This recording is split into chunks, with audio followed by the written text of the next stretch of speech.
xili lagu guda jiro bisha barakeysan ee Ramadaan, muslimiinta ku nool guud ahaan dunida ayaa bilaabay in ay soomaan maadaama soonka uu ka mid yahay tiirarka diinta Islaamka. waxaana qofka sooman laga doonayaa inuu ka fogaado cuntada iyo cabista xilliga maalintii ah.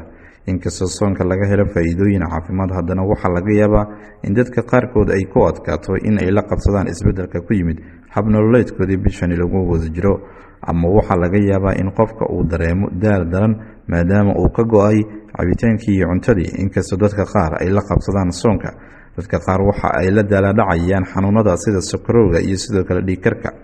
waxaa halkan idinkugu soo gudbinaynaa daawadayaal talooyin muhiim ah ay bixiyaan khubarada caafimaadka si aan u ilaalino caafimaadkeena annaga oo sooman. BBC-da qaybteeda carabiga ah oo la hadashay tiro badan ayaa sharaxaysa waayo aragnimadoodii shakhsi ahaaneed ee laga yaabo in ay dad badani ay ka faa'iidaystaan inay qorsheeyaan sida ay waqtigoodii ugu qaataan bisha Ramadaan, iyo sidoo kale khubarada dhinaca nafaqada si ay u iftiimiyaan hababka ugu waxtarka badan iyo hababka loo maro ilaalinta caafimaadkaaga xilliga soonka. cuntooyinka aad u baahan tahay in aad cunto suxuurta iyo kuwa aadan u baahnayn. suxuurta ayaa waxa uu qofka ku bilaabo maalintiisa soonka. suxuurta ayaa lagu ogaanayaa in uu daal, haraad iyo gaajo dareemo inta uu sooman yahay iyo in kale. Faadi Cabaas oo ah khabiir ku takhasusay cilmiga nafaqada ayaa ku taliyey in dadka ay raacaan talooyinka soo socda, kuwaasi oo uu aaminsan yahay in ay fududeynayaan soonka, ka hortagayaanna fuuqbaxa jirka iyo in laga helayo faa'iidooyin caafimaad oo badan. Cabaas ayaa BBC-da u sheegay suxuurta waa in qofka uu cabo biyo badan. cuntada waa in qofka uu bilaabo saxan khudaarta cagaaran sida ansalaatada. cuntada waa in aysan ku badnayn milixda ama cusbada iyo saliidda dufanka leh. haddii kale saacado kadib waxaad u baahnaan doontaa in biyo badan aad cabtid, ayuu yidhi. waxa uu intaa hadalkii ku daray qaadashada cuntooyinka iyo cabitaanka sokorta leh waa muhiim, balse waxaa kasii fiican in qofka uu badsado khudaarta biyaha leh sida qaraha, liinta iyo sidoo kale rumaanka. kadib qofka uu biyo badan uu cabo.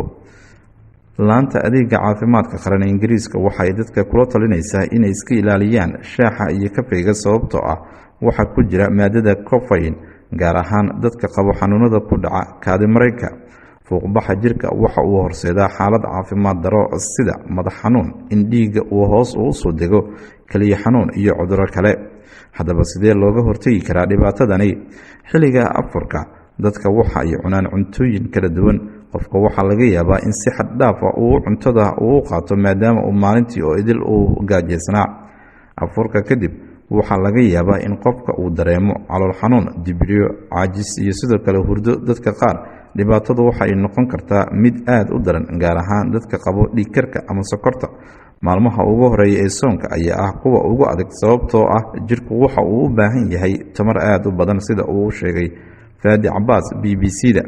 Cabaas waxa uu leeyahay waa in afurka loo qaybiyo 3 marxaladood, islamarkaana uu qofka uu kala dhexaysiiyo 3 daqiiqo. waxa uu intaa ku daray waxaa lagu talinayaa in aad cabto koob biyo 6 daqiiqo kadibna waxa aad bilaabaysaa in aad cunto timirta ama cabitaanka laga sameeyey khudaarta 6 daqiiqo kadib. qofka waa in uu qaato khudaar cagaaran iyo sidoo kale cuntooyin kale ee leh tamarta sida borotiinka. dhakhtarka waxa uu ku talinayaa in dadka sooman marka ay afurayaan in ay qaataan cuntooyin isku dheelitiran sida baradhada, bariiska, baastada, ukunta, digirta ama caanaha. inkasta uu jirka u baahan yahay biyo badan, qofka sooman waxaa lagu talinayaa in biyo badan uusan cabin maadaama ay saameyn ku yeelan karaan keliyihiisa ama mindhicirada. tusaale ahaan, qofka waa in uusan cabin wax ka badan 2 koob oo biyo ah kadib afurka. qofka waa in saacad kadib uu biyaha uu cabaa. dumarka miyaa ragga uga adkaysi badan soonka? BBC-da waxa ay wareysatay Saciid iyo Cusmaan oo ah 2 wiil oo walaalo ah oo ku sugan magaalada Xalab ee Suuriya, islamarkaana ka shaqeeya dhismaha guryaha. waxay ka sheekeynayaan sida ay u adkaysanayaan soonka maadaama ay shaqo culus ay qabtaan.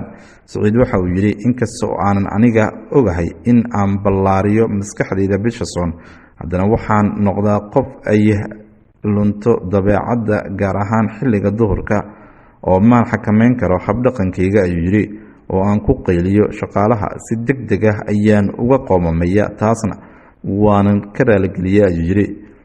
isagoo sidoo kale sheegay xaaladan wax badan ayay iigu soo laalaabatay. walaalkii cusmaan waxa uu yidhi gaajo waan u adkaysan karaa maalmaha ugu horeeya, laakiin toddobaadka kadib waxaan dareemayaa halaad aad u daran. taasna waxay iigu keentaa madax xanuun.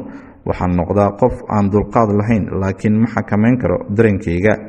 dhanka kale maxamed faayid oo ah khabiir ku takhasusay cilmiga cuntada oo nafaqeynta ku sugan dalkaasi Morocco ayaa yidhi guud ahaan dumarka waxa ay ragga kaga awood badan yihiin in ay u adkaystaan soonka, sababtoo ah dufanka ku jira jirka haweeneyda ayaa ka badan tan ku jirta ragga, iyo sidoo kale ragga oo ka murqayo waaweyn dumarka. sida uu qabo faayid, waxaa jira sababo cilmiyeysan oo arrimaha u dambeeya, kuwa oo ah in ay jiraan hormoono firfircoon oo ku jira haweenka.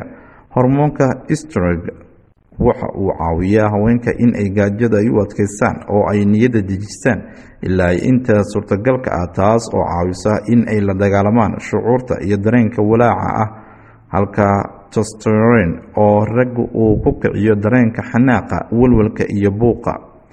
haweenka shaqeeya ragga ayaa aad uga dhaqdhaqaaq badan dumarka, waxaana sabab u ah mas-uuliyadda ka saaran in ay masruufaan qoyska. waxay taasi keenaysaa in ay lumiyaan tamar badan marka loo barbardhigo dumarka, inkastoo ay jiraan dumar badan oo shaqeeya oo wajahaya culaysyo badan oo uga imaanaya daryeelka carruurta iyo guriga.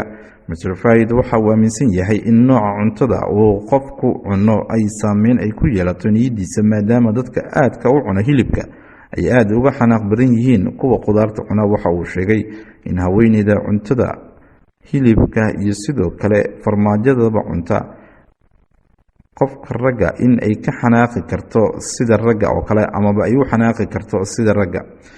ugu dambeyntii, jimicsiga salaada taraawiixda kuma filna jimicsiga si jirka looga saaro cholesterolka xad-dhaafka ah sida ay dadka qaar ay aaminsan yihiin. sidaas darteed waxaa laga maarmaan ah in la sameeyo jimicsiga qaarkii ee kordhin kara garaaca wadnaha, sida ay ku talisay qabiil ku takhasusay nafaqadarrada ee ku sugan London, Asian Caravan.